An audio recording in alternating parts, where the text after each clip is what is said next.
We love our Aussie camping trips, because nothing beats a long weekend in the country. With the I'll See You T-Rex, you're sorted. Whether you're getting away from everybody, like a hermit, or getting away with everyone and their attitudes.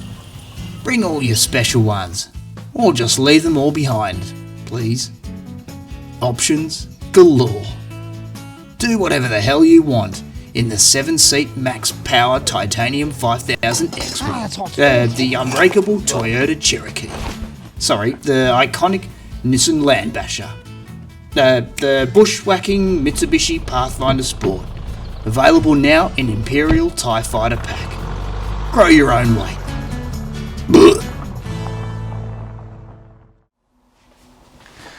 When it comes to choosing the right vehicle for family camping and general adventuring, I like to think of it as trying to solve one of two problems. I'm Scott Murray from bestfamilycars.com.au, and in this report I'm going to show you 3 great camping vehicles that can, like Batman's Tumbler, tear you away from Gotham City for the long weekend. But they can also transform back into the smart, casual, suburban Bruce Wayne for the Monday morning private school drop-off. Details next. Things will fit. Alright. Oh. Don't twist the belt. Continuity error. Insert child. Got to change an nappy or whatever it may be. That's handy. I genuinely didn't think that was going to happen with space for family. What day is it? This is the Hyundai Palisade. It has a 2.2 litre 4-cylinder turbo diesel engine that makes about 140 kilowatts of peak power. What most journalists call torque. It also has a very active all-wheel drive system, and I'll explain what that means in a minute. There's about 5 metres in total length, nose to tail. It's got about 704-ish cubic litres of cargo space with the third row down, and it costs about 70 to 80 grand before on-road taxes. It's not a LandCruiser, but for all intents and purposes, it is. It's not a LandCruiser, but it doesn't need to be.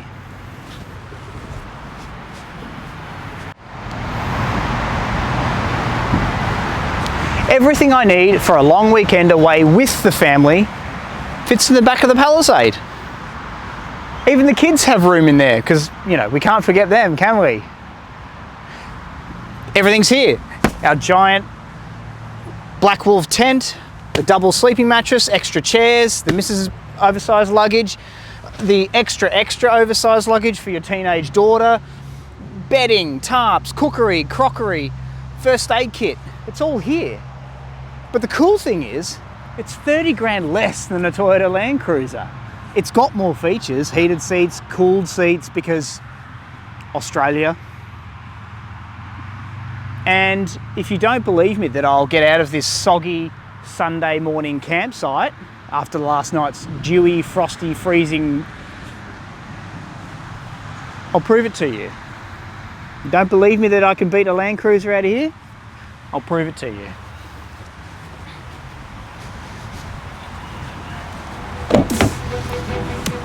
Once I close the boot, obviously.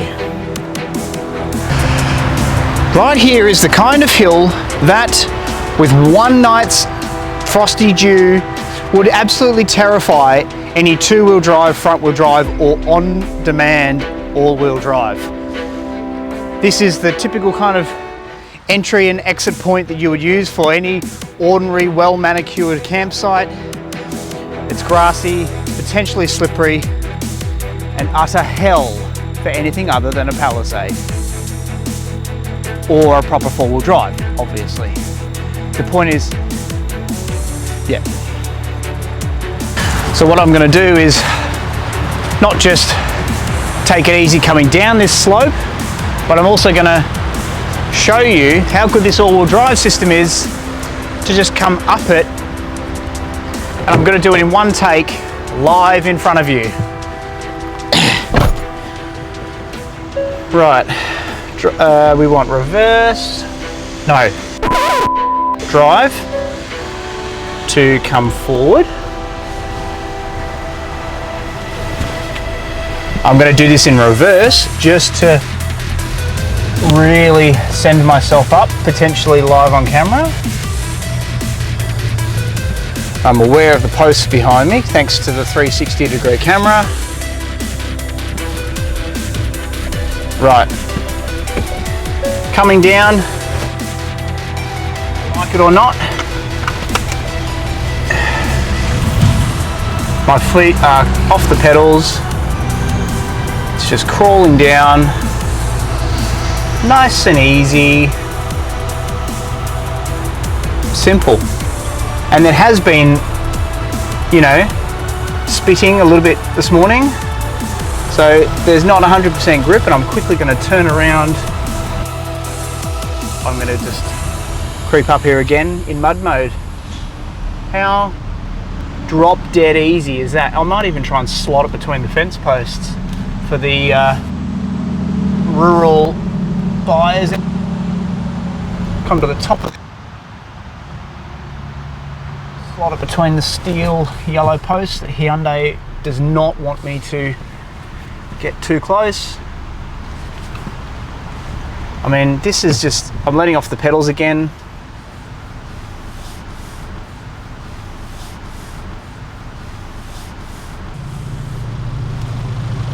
How much more controlled do you want it to be?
We need to talk quite quickly and candidly about fuel economy, because it does matter in what some people might perceive as a big, thirsty, gas-guzzling diesel engine. It's not. In the last 13 days that I've had this vehicle, I've done 18 school drop-offs over 9 days. I've done running around to the shops. I've done grocery pickup. I've driven a whole bunch of distance with a lot of crap in the back. And I've even been up and down the freeway a bunch. Now, typically when you borrow a press car, or when a motoring journalist borrows a press car, you get it for a week and it comes courtesy with a full tank of fuel. In this case, a 71 litre tank of diesel, costing about 140 bucks. Thank you, Hyundai Australia, for that. How's that for transparency? Now, I've done all that driving around, and only today, as I'm within a couple of hours of returning this thing, have I had to put $20 worth of diesel back in it. You simply cannot get that kind of fuel economy from a Toyota LandCruiser. It might have a bigger tank, but any petrol vehicle is going to chew through that fuel. And I can tell you that I have had petrol vehicles similar weight, similar size, and the tank is empty in the space of a week. I'm returning it back to Hyundai with fumes, sometimes an eighth of a tank. It is in the Motoring Journalist Code of Conduct to return it that way, but even a LandCruiser with a 3.3 litre twin turbo V6 is not going to get that kind of fuel economy.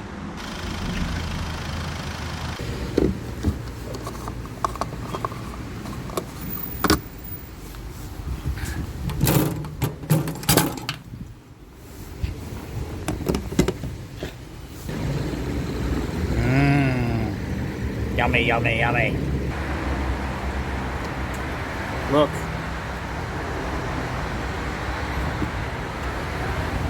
$20 of my own money going into a press car.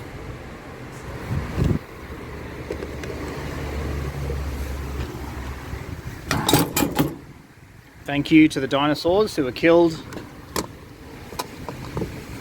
so that I could take my kid to school. Now, typically, I don't talk about fuel economy much in my reviews because it's largely irrelevant. Fuel economy depends on so many different factors that it's hard to quantify, and it becomes almost meaningless to consumers. But in this case, it does actually matter because there's a tangible benefit to getting the diesel, and this particular diesel for this kind of task. You're carrying a whole bunch of stuff. You've got a bunch of kids in the back. That's all payload, it's all weight. You're potentially driving long distances, so you're going to get better energy density out of the diesel. You're going to get further with every drop of fuel than you would with petrol, and because it's about 300, 400 kilos lighter than a LandCruiser, with a smaller capacity engine, it's again going to get better fuel economy. I picked it up with 850 plus, maybe 870 kilometers of quoted range from a 71 litre tank. That's brilliant. You multiply that, like you fill up, you know, with an empty tank, that's close to 200 Ks worth of range, depending on, you know, how you run the vehicle. Like it matters, it actually matters. It's worth the extra cost, especially if you're going to do lots of long trips, spend a lot of time driving, visiting all your favorite destinations and taking the kids with you. And why the hell not? Get out there and enjoy the world. You know, we spend so long stuck behind desks, wasting our time staring at screens, but the real world is out there, and I don't want to get on my soapbox too much. In fact, I'll step down. And a vehicle like this has a great real world application for that kind of use. And, you know, with a few minutes work on the hose when you get home on a Sunday night,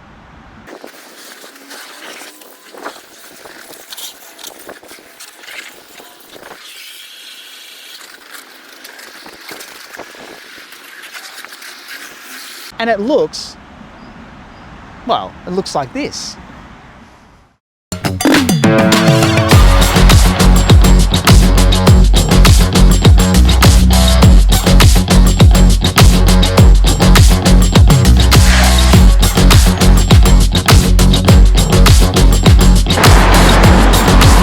You absolutely cannot tell me it doesn't look the part here and belong on a Monday morning.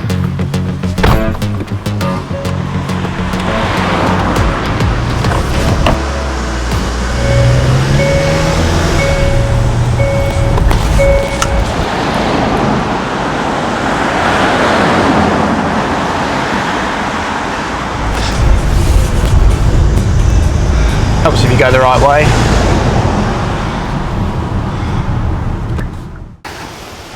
This is the Subaru Outback, and it's no ordinary Subaru Outback, it's a special Subaru Outback because it's mine. It has, well, the new version has a 2.4 litre turbocharged boxer engine. That means the cylinders go that way instead of this way. It has a brilliant built-in roof rack cross-rail system, which has gotten me out of so many pickles the Department of Food would technically classify me as confectionery. And arguably it has the best all-wheel drive system you can buy on the market today. And it is perfect for conditions like this. Now, for some weird reason, I couldn't seem to get a tow bar fitted, or a tow bar on the new Subaru Outback from Subaru Australia. I don't know why. Strange coincidence. And that's okay, because it means I get to show you exactly what my Subaru Outback can do, and it's basically the same thing as what the brand new one can do. Today, I'm towing. I'm doing a bit of light towing because I'm picking up a motorcycle, and for all intents and purposes, it's exactly the same kind of towing condition you might use an ordinary Subaru Outback, a new one obviously, and I want to demonstrate to you just how good this all-wheel drive system is. So let's do that now.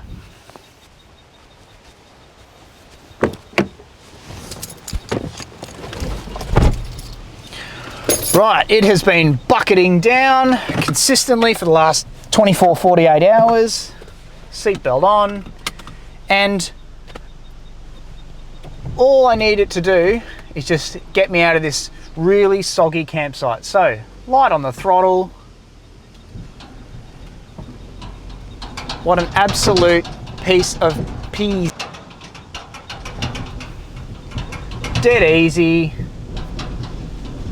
I could do some circle work here, but I'm not going to because that's illegal. I'm doing 9 Ks an hour, and it is just not phased at all. I mean, how much easier could you possibly want it?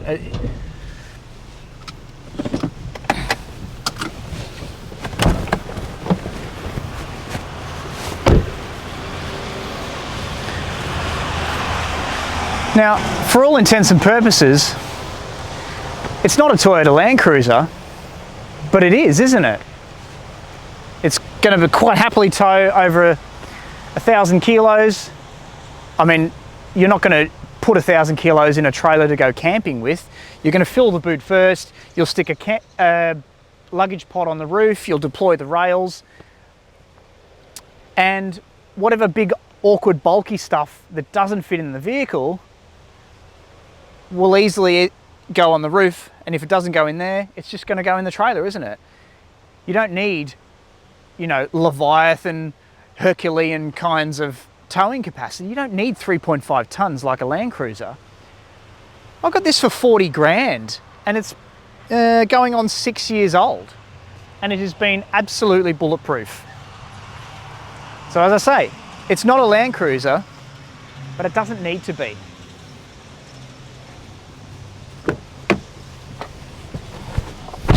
Right, now how do I actually get out of here? Oh, hang on. Over this way. That's the foot.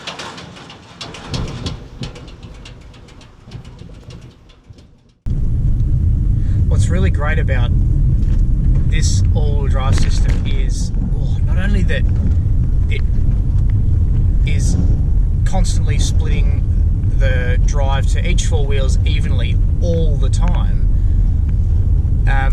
but there's no waiting for it to respond. Now the Palisade is pretty good. It's always doing something. That's why I call it an active system. But the Subaru Outback and the Forester, it doesn't need to be active. It's always on. It's never off. So you don't have to worry about, or even think about worrying about, wondering if it's, if the power's going to the right place. It's always going to the right place in this vehicle. I don't have to worry ever about having to do things like swerve for a log truck coming around one of these country lanes. I don't have to worry about some dirt bike coming around on my side of the road at the last second having to, do a quick pivot. I can do that, and the rear of the vehicle never wants to rotate. It doesn't want to, not, disproportionately, it doesn't want to just, throw its arms up and declare, the loss. That's what's great about this vehicle, is it's always ready to to bugger off.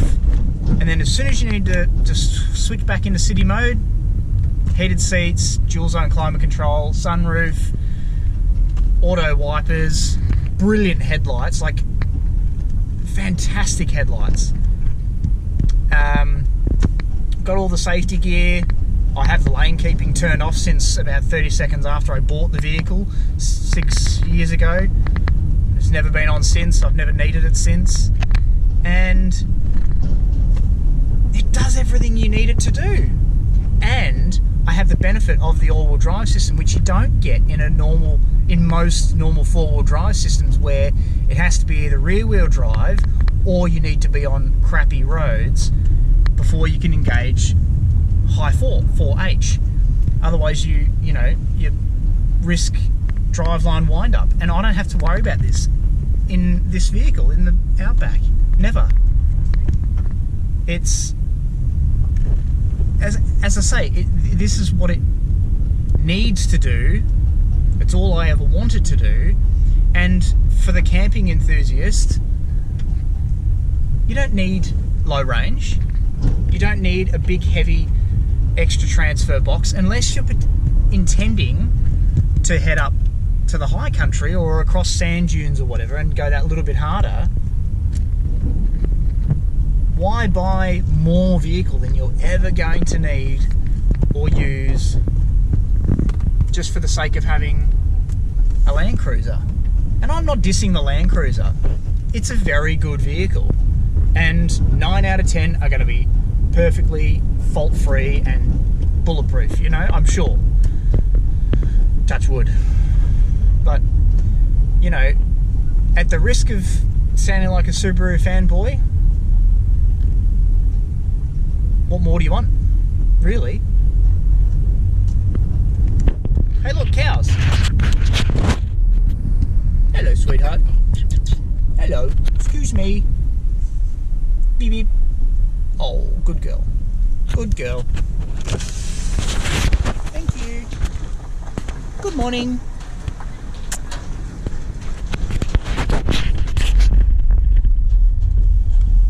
Cows make me smile. Thank you. Thank you for being delicious.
I think what I've proven here today on the roads I've been driving around is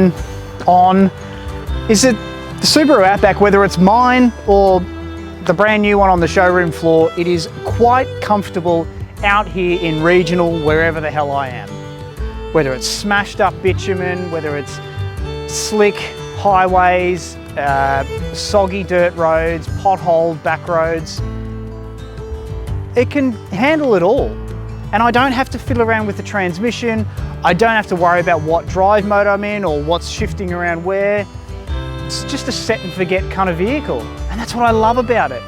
You can do your camping, you can load it up with a bunch of stuff. Obviously you got to watch the payload a little bit. 5 seats, happy days. You can stick a light trailer on the back and it's quite comfortable.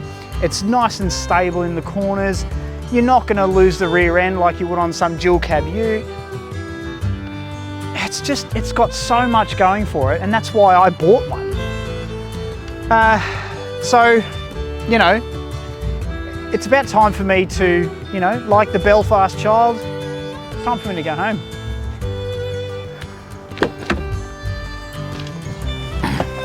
Got to pick up a kid from school too. That's,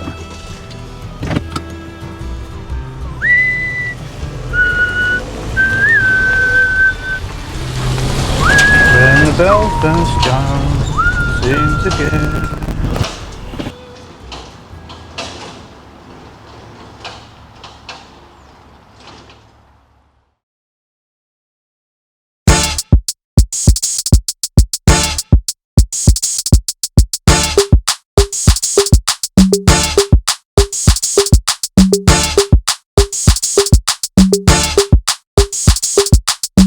It's a ticket talking Mazda for the biggest. That's a comma and a comma and a comma. Gotta get it. And it's a ticket talking Mazda for the biggest. That's a comma and a comma and a comma. Gotta get it. And a comma and a comma and a comma. Gotta get it. Comma and a comma. Gotta get it. And it's a ticket talking Mazda for the biggest. That's a comma and a comma and a comma. Gotta get it. And a comma and a comma and a comma. Gotta get it. Comma and a comma. Gotta get it.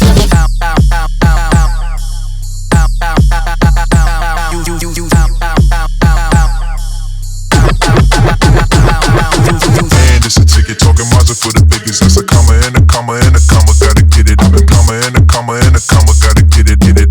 Comma and a comma. Gotta get it. And it's a ticket talking Mazda for the biggest. That's a comma and a comma and a comma. Gotta get it. And a comma and a comma and a comma. Gotta get it.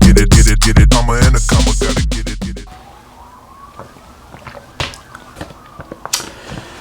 So thirdly, we have the Mitsubishi Outlander. Now, I couldn't be asked making a separate video about this car because I've driven a bunch of them over the years. The current model, both in 5-seat and 7-seat model, had a crack in the hybrid, and it is the only medium SUV with 7 seats, and that makes it pretty versatile. Now, strictly, those seats are in the third row for kids that are no longer in restraints or booster seats. So it's kind of that sort of 8 to 13, 14 kind of age group, depending on how long their legs get. So it's good for parents whose kids like to invite their mates over on the weekends or at a moment's notice, that kind of thing. You know, we can't say no to those little faces. But it does have a pretty decent petrol engine. It's not the best, not the worst, it's okay.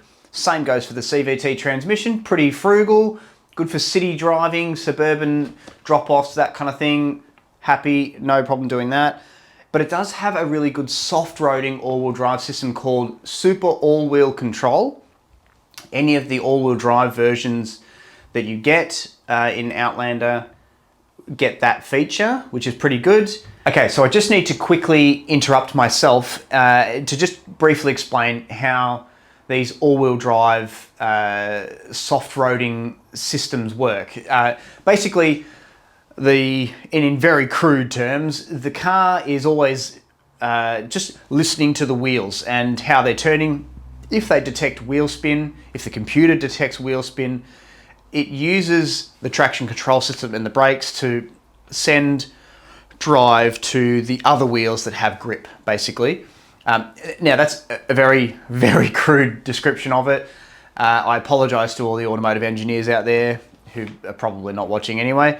As you adjust the different settings, there's a software program that determines how the throttle is going to respond based on what kind of grip the vehicle is detecting through the wheels. So driving on sandy conditions, the wheels will do different things that the computer will detect compared with, say, driving on gravel or in mud, for example. So the Mitsubishi system, Super All-Wheel Control, has a bunch of programs there. I think there's mud, snow, dirt, that kind of thing, gravel. And they are good for just broadening the safety window for how you're driving in the conditions, right? So if, for example, you're coming out of the wet, soggy campsite with all the stuff on board on a Sunday afternoon, maybe it drizzled overnight. I demonstrated with the Palisade, for example. With Outlander, you would switch it to like the mud mode because that's kind of the sort of condition you're dealing with. It's not sand, it's not snow, mud / wet grass. That's kind of where you would position it. And as the wheel decides to turn, and if it slips, the computer is going to dull the throttle so that you're not putting in more power than the wheel can actually transmit to the ground. So it kind of uses the electronic systems to behave a little bit like a low range gearbox that you would get in like a LandCruser or a Ranger or a Triton kind of. That's how it's designed to sort of behave. It's not as effective as a low range proper hardcore transfer gearbox, but it's designed to sort of simulate that kind of throttle response. So if you put on a little bit too much throttle, which is highly likely, the engine power will be cut to the wheel. So it's just enough to keep it moving, but not too much that it slips the wheel. I hope that helps explain it a little bit better. Anyway, back to me. So you can use it when you go camping, you know, once the road turns a little bit choppy and that sort of thing, or if it's wet, you know, you're on twisty roads, for example, perfect condition to use that system. And then once you head back on the freeway and you're heading home and that sort of thing, switch it back into two-wheel drive, front-wheel drive, all good. You get about 460 litres of cargo space. It depends on the configuration of the car at the time, but row 3 down, you get 460, and that changes a bit with the various specs you get. You can get about 1.3 metres of stuff. You know, you've got about 1.3 metres between the wheel arches in the boot, and Mitsubishi actually publishes that, which is really good. A lot of car makers just don't give you internal dimensions of the boot, so well done Mitsubishi Australia for doing that. What's cool about the Outlander is the actual payload itself. The mass you can carry is just over 600 kilos. It depends on the spec, obviously, and what features you've got, and that affects how much the vehicle weighs and therefore how much payload you have. But ballpark, you're within 50 kilos of some LandCruser models, which are more than twice the price. So that's interesting. Now, Outlander's towing capacity is limited to 1,650 kilos, 1,650 kilos. That's with 10%, 160 kilos of towable download on the vehicle. And, you know, that might not seem like the macho 3.5 tons that all the apparent adventuring, camping, off-roading vehicles demand and require, but actually, like I demonstrated with the Outback, if you're only taking a few hundred kilos worth of firewood and you've got some big bulky weird items that don't really fit in the car or on the roof rack in the pod or whatever, stick them in the trailer, tie them down. Any sort of light 6x4 trailer is going to fit really nicely with that combination, particularly if you're using the all-wheel drive version. That's going to be a lot more dynamically stable than if you're doing front-wheel drive. It's not awesome for towing, but it's enough. It's plenty. The Outlander, I think, is the most suburban of the three vehicles. What I mean by that is you'd probably have like an 80-20 ratio of suburban running around in the city and that kind of thing, 20% kind of camping. That doesn't mean that it's useless. Actually, it's quite fine. And in fact, a lot of fairly common, popular campgrounds you can get to in two-wheel drive if you know how to drive. But having the all-wheel drive just makes it that little bit easier on you, less demanding and less demanding on the vehicle. So if camping is more occasional for you, you don't do it as frequently, as dedicated as some families do. Some families do it every single school holidays. That's where you might use something a bit more permanent, like a Palisade or an Outback or even a four-wheel drive. But if you're more on the suburban side and you rarely venture off the bitumen, Outlander is a really good option. Because also, if you are doing longer, bigger trips with more stuff, you do want a diesel engine, and Outlander doesn't get a diesel engine anymore. So you can configure an Outlander in a lot of different ways. There's lots of variants. The powertrain the engine is the same, but you can choose between two-wheel drive and all-wheel drive. Make sure you get the LS version if you specifically want roof rails. Don't get the ES.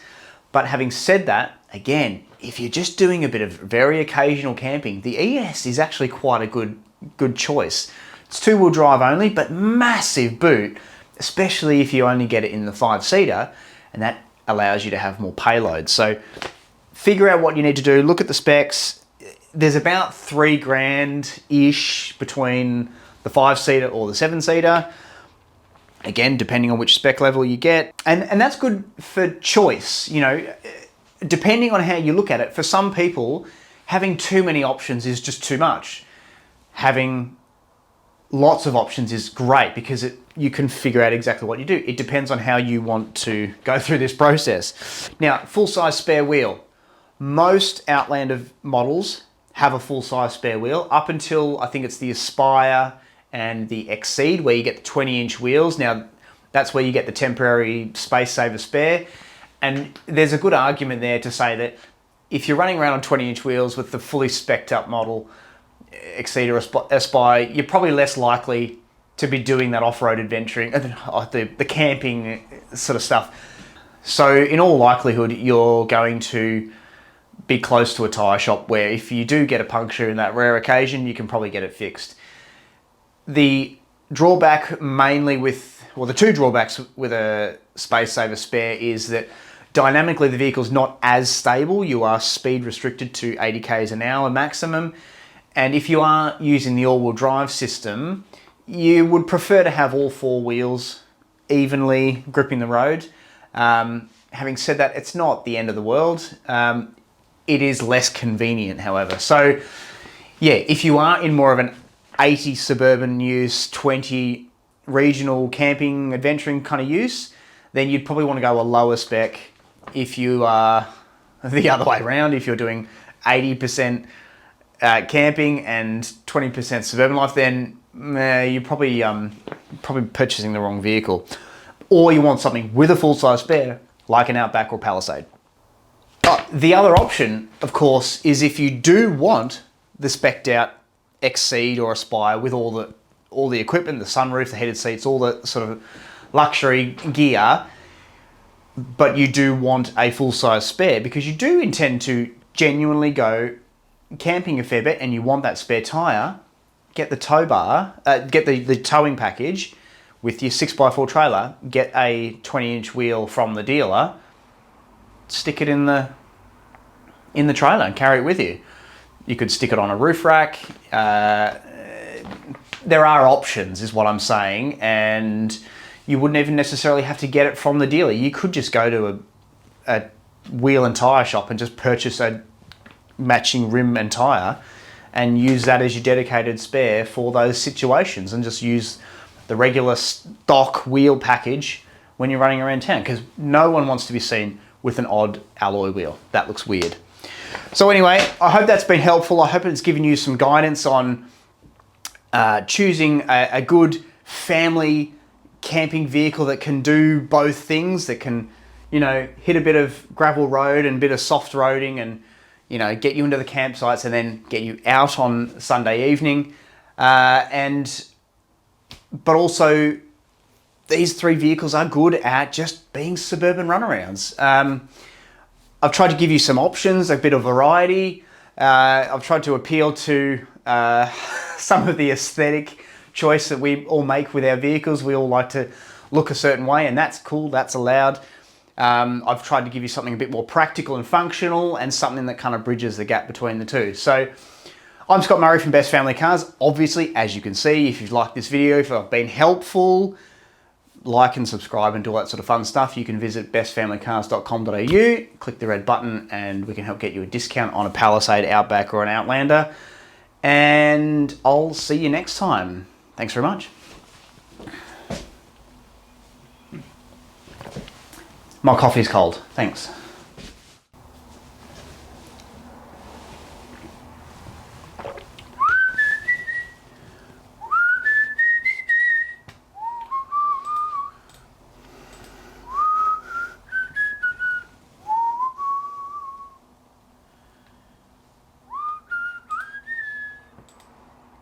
When the Belfast Job sings again.